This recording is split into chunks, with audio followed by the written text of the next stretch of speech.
প্রিয় ছাত্রছাত্রী, আশা করি তোমরা সবাই ভালো আছো এবং স্বাস্থ্যবিধি মেনে চলছো। আমি তোমাদের পদার্থের ঘাটাঘাঁটি পড়াচ্ছিলাম, এর ওই ধারাবাহিকতায় আজকে তোমাদের ষষ্ঠ ক্লাসটি আমি নিব। তো আমি তোমাদের পড়াবো পৃষ্ঠটান। অলরেডি আমি পড়িয়েছি। তো তরলের পৃষ্ঠটানের উপর প্রভাবকারী বিষয়, factors affecting surface tension of liquid, এটা আমি পড়াবো আজকে তোমাদের। আমরা পৃষ্ঠটানের কয়েকটা অঙ্ক দেখব। দেখো, আমরা পৃষ্ঠটান সম্পর্কে বলেছিলাম যে তরলের পৃষ্ঠ একটি টান টান পর্দার মতো আচরণ করে এবং এটি ক্ষেত্রফল কমাতে চায়। অর্থাৎ আমরা এটুকু দেখেছিলাম যে তরলের পৃষ্ঠের যে কণাগুলি আছে সেগুলি বিভব শক্তি কি বেশি, ফলে তারা সর্বনিম্ন বিভব শক্তিতে আসতে চায়, তরল পৃষ্ঠের ক্ষেত্রফল কমাতে চায়। এটা ছিল পৃষ্ঠটানের মূল কথা। এখন দেখো, আমরা এরকম একটা কথা বলেছিলাম, এটা অনেকের কাছে ক্লিয়ার না। যেমন ধরো, একটা পাত্রে পানি আছে, তরল বলতে পানিকে বোঝাচ্ছি, কেমন? তাহলে এই যে উপরের যে পৃষ্ঠটা, এটা একদম টান টান হয়েছে, আমি ধরলাম এটা টান টান পর্দার মতো আছে। এখন এটার উপর যদি একটা বস্তু রেখে দিই, গতদিন আমি এটা চিত্রে দেখাচ্ছিলাম, একটা বস্তু এই পর্দার উপর মানে পানির পৃষ্ঠে রেখে দিলাম, তখন এটা কেমন হয়ে যাবে?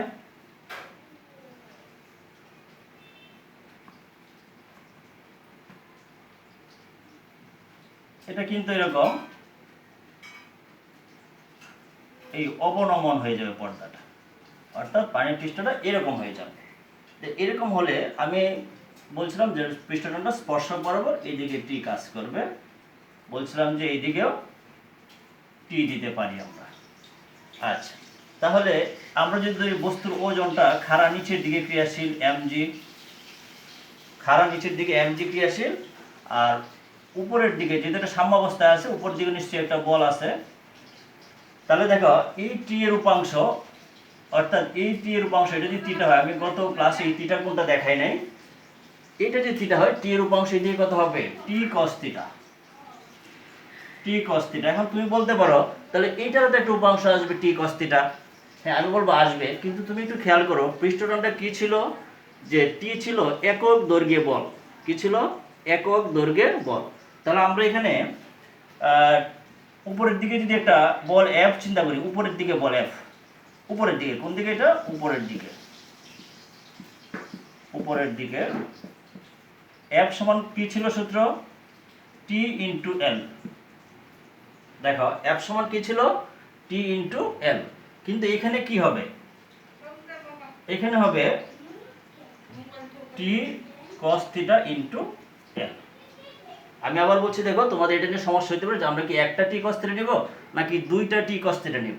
আসলে আমি ওইটা বলবো না, আমরা বলবো যে উপরের দিকে একটা বল আছে, কত? এফ, পৃষ্ঠটানজনিত বল।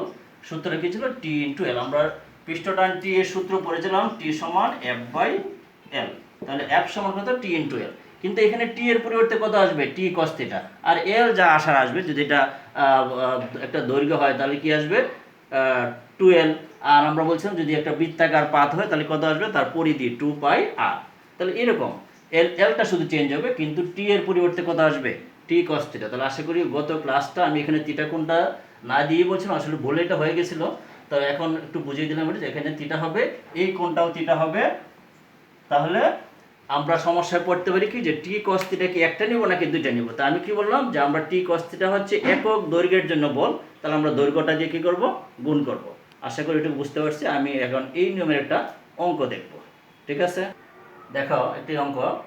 6 পা বিশিষ্ট 3 × 10⁻³ গ্রাম ভরের একটি পোকা পানির উপরিতলে দাঁড়িয়ে 6টি পা সমান দাঁড়িয়ে আছে, মনে করো দাঁড়িয়ে আছে।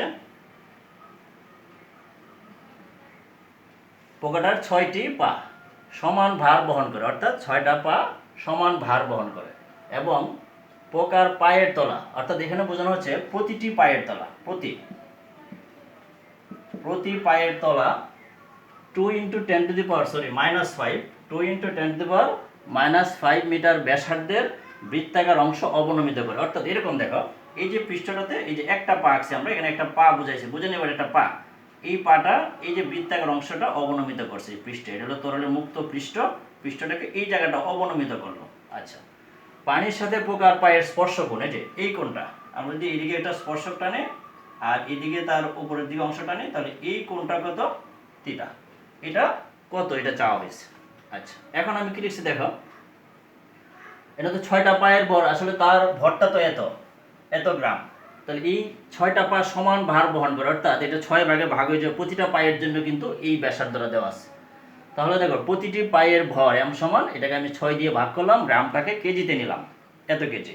এখন চিন্তা করো এই প্রকার যে একটা পায়ের যে ভারটা মানে ওজন, সেটা কত, এমজি কোন দিকে, নিচের দিকে। এই এমটা কিন্তু একটা পায়ের ভর, এমজি নিচের দিকে, আর পৃষ্ঠ টানজনিত বল, যেহেতু পর্দাটাকে সে নিচে নামাচ্ছে, পর্দাটাকে উপরের দিকে টানবে, এরকম বলছিলাম যে পর্দা যখন নিচে নামাবে, পর্দা কি করবে, উপরে টানবে। তাহলে পৃষ্ঠটানজনিত বলটা কোন দিকে কাজ করবে, উপরের দিকে। তোমরা গত ক্লাসটা দেখে অনেকে বলছো যে পৃষ্ঠটানজনিত বলটা কোন দিকে কাজ করবে, আমি কি করতেছি, পর্দাটাকে নিচে নামাচ্ছি, অর্থাৎ আমার পোকার ওজনটা হচ্ছে নিচের দিকে। তাহলে পোকা যে পর্দাটাকে, আমি যদি এরকম দিকে একটা পর্দা নিচে নামাবে, তখন পর্দাটা কি করবে, তাকে উপরের দিকে টানবে। তাহলে এই দিকে ঊর্ধ্বমুখী বলটা কি হবে, পৃষ্ঠটানজনিত বল। তাহলে সেটা কত হবে, টি এর একটা অংশ টি কস থিটা, টি কস থিটা। আচ্ছা, তাহলে এই টি কস থিটা হচ্ছে একক দৈর্ঘ্যের জন্য বল। আবার বলছি টি কস থিটা কত দৈর্ঘ্যের জন্য, একক দৈর্ঘ্য। কিন্তু এর দৈর্ঘ্যটা কত, বৃত্তাকার অংশ, তো বৃত্তাকার যদি হয় তাহলে পাড়ে একটা পরিধি হবে, এই পরিধিটা কত, 2 পাই আর। তাহলে কি আসবে, 2 পাই আর ইন্টু কত, টি কস থিটা। এটা হলো পৃষ্ঠ টানজনিত বল কোন দিকে, উপরের দিকে, আর এমজি কোন দিকে, নিচের দিকে। তাহলে এটা আমরা কি লিখতে পারি, এমজি। এই তাহলে দেখো আমরা লিখতে পারি কি, পৃষ্ঠটানজনিত বল উপরের দিকে আর এমজি কোন দিকে, নিচের দিকে। এটা সাম্যাবস্থায় আছে, তাহলে এই দুইটা পরস্পর কি, সমান। এখন আমি এখান থেকে দেখো একটা মান দেওয়া নাই এখানে, পানির পৃষ্ঠটান টি সমান ধরে নিবা 0.073 নিউটন পার মিটার, এটা ধরে নিবা। পানির পৃষ্ঠটান টি 0.073 নিউটন পার মিটার। তাহলে আর আছে, টি আছে, আমরা বের করবো কি, থিটা এম জি, আমরা জানি জি এর মান 9.8, বসাই দিয়ে বের করবো, আনসারটা কত আসবে, 57.6 ডিগ্রি, 57.6 ডিগ্রি। তাহলে আশা করি এটা বুঝতে পারছো তোমরা। আর কি বলার দরকার আছে, যে এখানে মূল বিষয়টা যে এম জি নিচের দিকে আর পৃষ্ঠটানজনিত বলটা হবে উপরের দিকে। আচ্ছা, তাহলে টি কস থিটা নিলাম একক দৈর্ঘ্যের জন্য, আর যেহেতু বৃত্তাকার অংশ, টোটাল পাটা এরকম যেটা বৃত্ত হয়, তাহলে এটার দৈর্ঘ্য কত, পরিধি, তো পরিধি কত, 2 পাই আর। তাহলে টি কস থিটার সাথে 2 পাই আর গুণ করলাম, সমান এমজি দিলাম। এটুকু বুঝছো আশা করি। তো আগের যে অংশটা বললাম সেটার সাথে একটা রিলেটেড একটা অঙ্ক দিলাম আমরা, এটা দুইটা একসাথে করলে আশা করি বুঝতে পারবো। দেখো আমরা পৃষ্ঠটানের একটা পরীক্ষা দেখব, সেটা হলো যে এই পাত্রটাতে আমরা একটু পানি নিয়ে আমরা যে কোনো একটা দ্রবণ তৈরি করবো, সাবানের ফেনা অথবা শ্যাম্পু দিয়ে একটা দ্রবণ তৈরি করব। সেই দ্রবণটার মধ্যে একটা এই যে বৃত্তাকার অংশ, একটা চাকা আমরা উঠাচ্ছি। দেখো চাকাটা যখন এটা থেকে উঠাচ্ছি, তখন এটার গায়ে একটা আবরণ লেগে আছে, এটা দেখা যাচ্ছে না, এটা একটা আবরণ আছে। হ্যাঁ, আমি পরের অংশটা বলছি, দেখো আছে কি না পরে। হ্যাঁ দেখো, এই যে আবরণটা, এটার উপরে আমরা একটা সুতা রেখে দিব। তাহলে দেখো এই যে সুতাটা রাখলাম, খেয়াল করে, এখন দেখা যাচ্ছে সুতাটা এই যে আমি সাবান পানি থেকে এই যে চাকাটা উঠিয়ে আনার সাথে সাথে এখানে একটা সাবানের পর্দা লেগে আছে, সেটার উপরে আমি সুতাটা রাখলাম। দেখো এখন সুতাটা কিন্তু এইভাবে আছে, দেখো এলোমেলো হয়ে আছে। এখন যদি আমি সুতার ভিতরের যে দেখো ভিতরের অংশটাকে একটু গুঁতো দিয়ে, এই যে দেখো গোল হয়ে গেছে একদম, খেয়াল করছো। তাহলে এটা কি, এটার পৃষ্ঠটানের কারণে সে গোল হয়ে গেল। কেন হলো সেটা ব্যাখ্যা আমি দিব। তবু এই পরীক্ষাটা বুঝছে কেন, দেখো আমরা কি করলাম, একটা অল্প একটু পানিতে শ্যাম্পু মিশিয়ে সেটা দ্রবণ তৈরি করলাম, সেখানে চাকাটা একটু রেখে উঠিয়ে আনলাম। এই চাকার মধ্যে একটা কি আছে, একটা পর্দা আছে, মানে সাবান পানি বলো বা শ্যাম্পু পানির একটা পর্দা। সেই পর্দাটার মধ্যে আমি যখন সুতাটা রাখলাম, তখন কিন্তু একটু গোল হয়েছিল, এলোমেলো ছিল। যখন আমি ভিতরের অংশটা সরিয়ে ফেললাম, সাথে সাথে এটা গোল হয়ে গেছে। খেয়াল করো, তোমরা বাসায় ইচ্ছা করলে এই টেস্টটা করতে পারো। হ্যাঁ, তবে একটু সতর্কতার সহিত করবা। ঠিক আছে, আমি ব্যাখ্যাটা দিচ্ছি। দেখো আমাদের প্রথম অংশ ছিল এরকম, যে একটা পানির উপরিতল, এই যে এটার উপরিতল বা একটা সাবানের পর্দা, সাবান পানির পর্দা, এটার মধ্যে আমি এই সুতাটা রেখে দিলাম, এলোমেলো হয়ে আছে। কেন এলোমেলো হয়ে আছে, কারণ এই যে সুতাটার উপর আমরা বলছিলাম যে পানির পৃষ্ঠ টান হয়ে থাকে। তাহলে এই পৃষ্ঠটানের কারণে দেখো এই যে সুতার উপর এই দিকেও একটা টান কাজ করবে, এই দিকেও একটা টান কাজ করবে, এখানে দেখো এদিকে একটা টান কাজ করবে, এদিকে আমরা বলছিলাম ওই যে পৃষ্ঠটানের সংখ্যাটা যদি তোমাদের মনে থাকে, তাহলে তরল পৃষ্ঠের উপর রেখা কল্পনা করলে সেই রেখার উভয় পাশে একক দৈর্ঘ্যে লম্বভাবে যে বল ক্রিয়া করে উভয় পাশে, কিন্তু তাহলে বলটা এরকম ছিল। তাহলে এখন এই সুতাটা কিভাবে চিন্তা করো যে এইদিকেও বল আছে, এইদিকেও আছে, সব দিকে আছে, ফলে এটা এটাকে নিষ্ক্রিয় করে দিবে, এটা এটাকে নিষ্ক্রিয় করে দিবে, এটা এটাকে নিষ্ক্রিয় করে, বলে নেট ফোর্স কত 0, যার কারণে সুতাটা এইভাবেই থাকবে, এলোমেলো হয়ে আছে।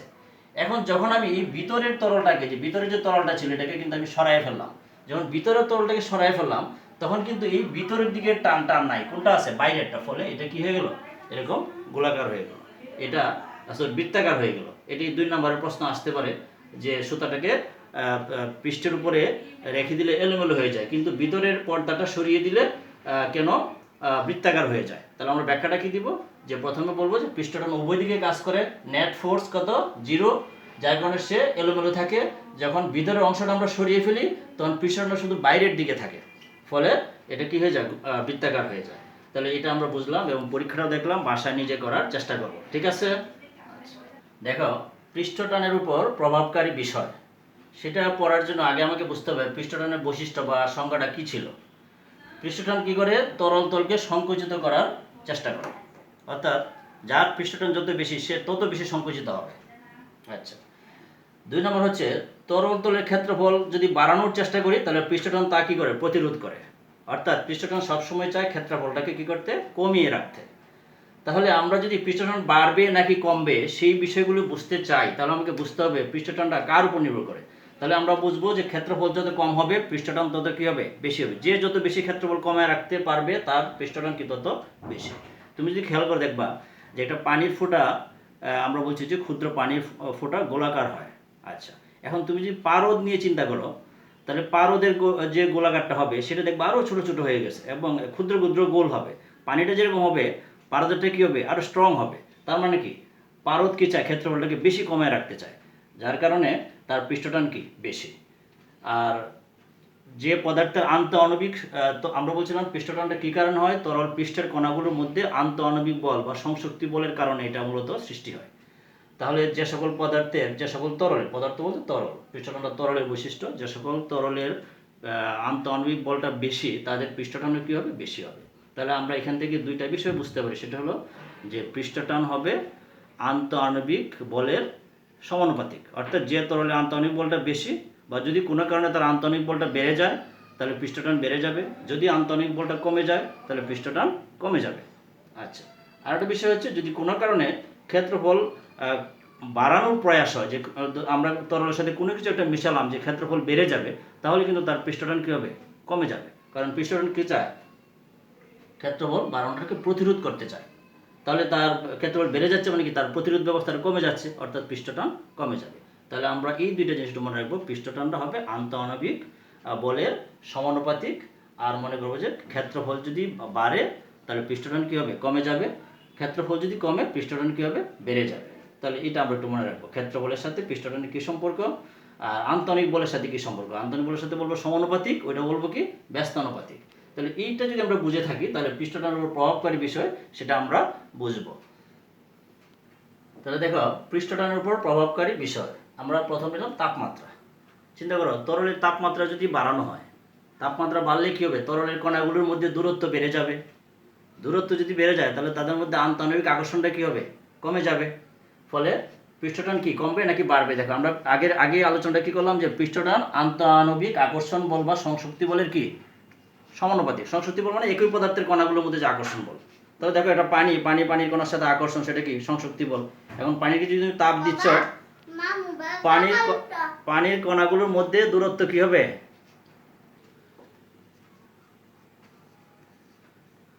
তাহলে দেখো তাপমাত্রা বাড়লে কি হবে, পৃষ্ঠটান কমবে। ব্যাখ্যাটা কি, যে তাপমাত্রা বাড়লে তরল পদার্থের কণাগুলোর মধ্যে দূরত্ব বেড়ে যাবে, আন্তঃকণা আকর্ষণ বলটা কি হবে, কমে যাবে। যেহেতু আকর্ষণ বলটা কমে যাবে তাহলে পৃষ্ঠটানটাও কি হবে, কমে যাবে। আবার তাপমাত্রা কমালে কি হবে, পৃষ্ঠটান বাড়বে। তাহলে এটুকু বুঝছি। এখন একটা সূত্র আছে, টি সমান টি নট 1 মাইনাস আলফা থিটা। দেখো এখানে টিটা হচ্ছে 30 ডিগ্রি সেন্টিগ্রেড তাপমাত্রায় পৃষ্ঠটান, আর এই যে টি নট দিলাম সেটা হচ্ছে 0 ডিগ্রি সেন্টিগ্রেড তাপমাত্রায় পৃষ্ঠটান, আর আলফাটা হচ্ছে পৃষ্ঠটানের তাপমাত্রা গুণাঙ্ক বা তাপমাত্রা সহগ। তো এই মানগুলো দেওয়া থাকলে আমরা টি বের করতে পারবো। তো দেখো, যদি আমরা তাপমাত্রা বাড়াতেই থাকি তাহলে এক পর্যায়ে টিটা কী হয়ে যাবে, জিরো হয়ে যাবে। আমরা বলছি তাপমাত্রা বাড়ালে পৃষ্ঠটান কমবে, তো কমতে কমতে এক পর্যায়ে কী হবে, কোনো একটা নির্দিষ্ট তাপমাত্রার জন্য পৃষ্ঠটান জিরো হয়ে যাবে। যে তাপমাত্রায় তরলের পৃষ্ঠটান জিরো হয়ে যায় সেটাকে বলা হয় সংকট তাপমাত্রা। কি বলা হয়? সংকট তাপমাত্রা।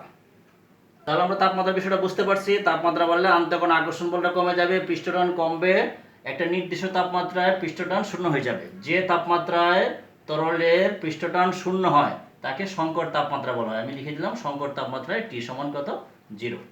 আচ্ছা, তাহলে এটুকু বুঝতে পারছি তাপমাত্রা সম্পর্কিত পৃষ্ঠটানের উপর কী প্রভাব ফেলবে এটা আমরা বলছি।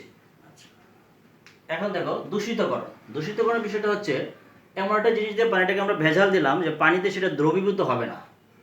এবার চিন্তা করো যে দূষিত করলাম, একটা ভেজাল মেশালাম, পানিতে সেটা দ্রবীভূত নয়, তাহলে তরলের পৃষ্ঠটান কমে যাবে। কেন কমে যাবে? কারণ তরল কি চায়, পৃষ্ঠটানের কারণে সে পৃষ্ঠটাকে সংকুচিত করতে চায়। যখন আমি দূষিত জিনিস দিব অর্থাৎ ভেজাল দিব তখন তার সংকুচনের প্রয়াসটা কী হবে, কমে যাবে। যেহেতু সংকুচনের প্রয়াসটা কমে যাবে অর্থাৎ পৃষ্ঠটানে কী হলো, কমে গেল। তাহলে যে কোনো ভেজাল যদি দিই যে পানিতে মিশবে না, দ্রবীভূত হবে না, তাহলে অবশ্যই কী হবে, পৃষ্ঠটান কমবে। এটাতে দূষিতকরণ আমরা বলবো যে পৃষ্ঠটান। কারণ দূষিতকরণ বলতে তো ভেজাল মেশানো, কোন ধরনের ভেজাল মেশাবো, যেগুলো পানিতে দ্রবীভূত নয়, সেটা হলে কি পৃষ্ঠটান অবশ্যই কমবে, পৃষ্ঠটান কমবে। বই দেখে নেবো একটু। হ্যাঁ, আচ্ছা, পরে দেখো দ্রবীভূত বস্তুর উপস্থিতি। এখন আমরা কিন্তু এটার সাথে একটু পার্থক্য দেখি, এটাতে আমরা বলছি দ্রবীভূত হবে না, আর এটা কি বলতেছি যে দ্রবীভূত হবে, পানির সাথে মিশে যাবে। এখন মিশে যাবে, দেখো দুই ধরনের পদার্থ আছে। এটা হচ্ছে জৈব পদার্থ। তোমরা জৈব পদার্থ জানো যে হাইড্রোকার্বন আর এর জাতকে কি বলা হয়, জৈব যৌগ।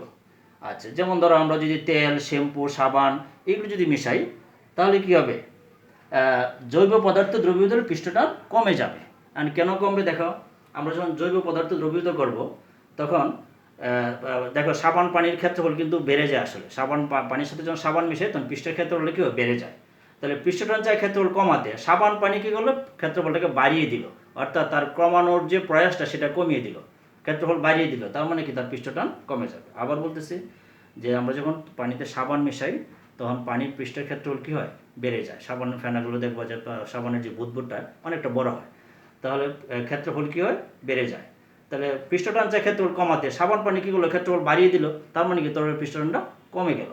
তাহলে জৈব পদার্থ থাকলে, অথবা এটা বলতে পারো জৈব পদার্থ যখন এটার সাথে মিশাবো তখন তার আকর্ষণ বলটা, মানে পানির মধ্যে যে আকর্ষণ সেটা আসলে কী হবে, কমে যাবে। কমে যাওয়ার কারণে পৃষ্ঠটান কমে যাবে। তাহলে আমরা দুইটা ব্যাখ্যাই দিতে পারি। একটা বলতে পারি সংশক্তি বলটা কমে যাবে, আর একটা বলতে পারি কী হবে, পৃষ্ঠের ক্ষেত্রফল বেড়ে যাবে, সাবান পানির ক্ষেত্রফল বেশি।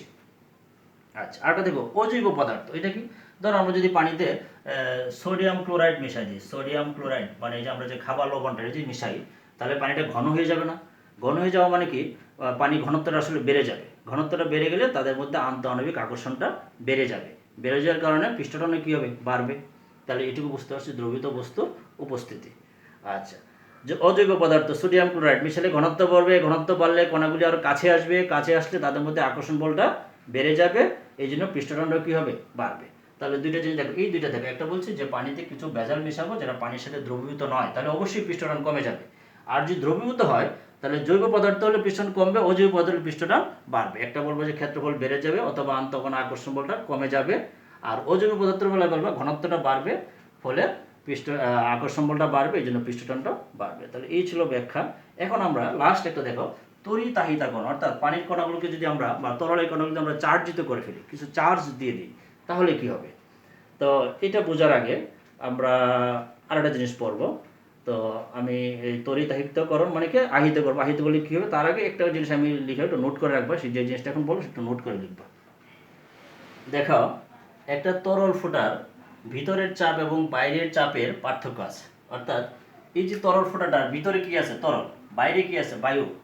তাহলে তরলটা বাইরের দিকে একটা চাপ দেবে, তরলের চাপটা হবে বহির্মুখী। ভিতরে যে তরলটা আছে সে কোন দিকে চাপ দিবে, বহির্মুখী। আর বাইরের যে বায়ুমণ্ডল আছে সে দিবে কি, ভিতরের দিকে। আচ্ছা, তাহলে এখন যখন এই ফুটাটা গঠিত হয় তখন যখন সাম্যাবস্থায় আসে তখন তুমি বলতে পারো তাহলে তো সাম্যাবস্থায় আসলে বাইরের দিকের চাপ আর ভিতরের চাপ কি সমান? কিন্তু আমি বলবো দেখো, এই যে বেলুনটা, এই বেলুনের ভিতরে কি আছে, হাওয়া আছে। সেই বাতাসটা কি করতেছে, বেলুনের পর্দাটাকে বাইরের দিকে ঠেলতেছে, আর বাইরের চাপ তাকে ভিতরের দিকে ঠেলতেছে, ফলে এখন একটা সাম্যাবস্থায় আছে। এখন বলতে বাইরের চাপ ভিতরের চাপ সমান না, এটা বলবো না। কেন বলবো না? কারণ এখানে যে পর্দাটার একটা ভূমিকা আছে। যখন ভিতরের বায়ুটা বাইরের দিকে ধাক্কা দিচ্ছে তখন কিন্তু পৃষ্ঠটান কী করতে তাকে বাধা দিচ্ছে। তাহলে অর্থাৎ এখানে একটা পৃষ্ঠটানজনিত বল আছে ভিতরের দিকে। তাহলে খেয়াল করো, আমরা যদি চিন্তা করি, আবার বলতেছি বাতাসটা কোন দিকে ঠেলতেছে, বাইরের দিকে। যখন বাইরের দিকে ঠেলবে তখন এই পৃষ্ঠটা যখন বাইরে যেতে চাইবে পৃষ্ঠটান কী করবে, তাকে বাধা দেবে। আবার বাইরের দিকের চাপটাও তাকে ভিতরের দিকে ধাক্কা দিচ্ছে। অর্থাৎ এখানে তিনটা বিষয়, একটা হচ্ছে ভিতরের বায়ুটা বাইরের দিকে চাপ দিচ্ছে, বাইরের বায়ুমণ্ডল ভিতর দিকে চাপ দিচ্ছে, আর পৃষ্ঠটানজনিত বলটা বা চাপটা কোন দিকে কাজ করতেছে, ভিতরের দিকে কাজ করতেছে। তাহলে তিনটা বিষয় না। এখন তুমি বলতে তাহলে এটা তো সমান সমান আছে। এখন আমি বলবো এই বেলুনটা যদি এখন ফুটাই দিই তাহলে বাতাসটা কোন দিকে যাবে, বাইরের দিকে যাবে। এই বেলুনটাকে ফুটো করে দিলে বাতাস কোন দিকে যাবে, বেলুন থেকে বের হয়ে বাইরের দিকে যাবে না। তার মানে আমরা জানি বাতাস কোন দিকে যায়, উচ্চ চাপ থেকে নিম্ন চাপে। তাহলে চাপের কথা চিন্তা করলে ভিতরের চাপটা বেশি, বাইরের চাপটা কি কম। আর ব্যালেন্স কেন আছে, পৃষ্ঠরঞ্জনিত একটা চাপের কারণে সেটা ব্যালেন্স আছে। তাহলে দেখো আমরা লিখলাম কি, আমরা বুঝতে পারছি তরল ফুটার কোন চাপটা বেশি, ভিতরের চাপটা বেশি। কেন বেশি, কারণ যদি ফেটে যায় তরলটা কিন্তু বাইরের দিকে যাবে। তাহলে ভিতরের চাপ বেশি, বাইরের চাপ কি কম। এই দুটো চাপের পার্থক্য কত, পি ইন মানে ভিতরের চাপ, পি আউট মানে কি বাইরের চাপ। এই দুইটার মধ্যে পার্থক্য কত, 2T/R। টিটা হচ্ছে তরলের পৃষ্ঠটার আর আর হচ্ছে এই তরল ফুটাটার ব্যাসার্ধ। আচ্ছা, এটা একটা প্রমাণ, এটা একটা ক্লাসে নেব আমি, যে কেন চাপের পার্থক্য এত, এটা আমি পরে একটা ক্লাসে বলবো। আচ্ছা, এখন দেখো যদি সাবান পানি হয়, সাবান পানিটা কীরকম, দেখো সাবান পানির দুইটা পর্দা দেয়, খেয়াল করো এরকম। যদি সাবান পানির ফোঁটা হয়, সাবান পানির ফোঁটা হয়, তাহলে এটা যখন তরল ফোঁটা একটাই পৃষ্ঠ, এখানে কি থাকে, ভিতরে বায়ু থাকে, বাইরে বায়ু থাকে, আর এই দেখো দুইটা এই পর্দা আমি রাখলাম এরকম, এটার মাঝখানে সাবান পানিটা থাকে এই জায়গায়। এটার পুরুত্বটা খুবই কম। তোমার মনে হচ্ছে যে এটা বাইরের ব্যাসার্ধ, এটা ভিতরের ব্যাসার্ধ, এটাও না, এটা আসলে একেবারেই কম। তাহলে সাবান পানি যদি দুইটা পৃষ্ঠ থাকে, এই জন্য আমরা কী করলাম, এটাকে 2 দিয়ে গুণ করলাম, 2T/R, এটা কি হলো 4T/R।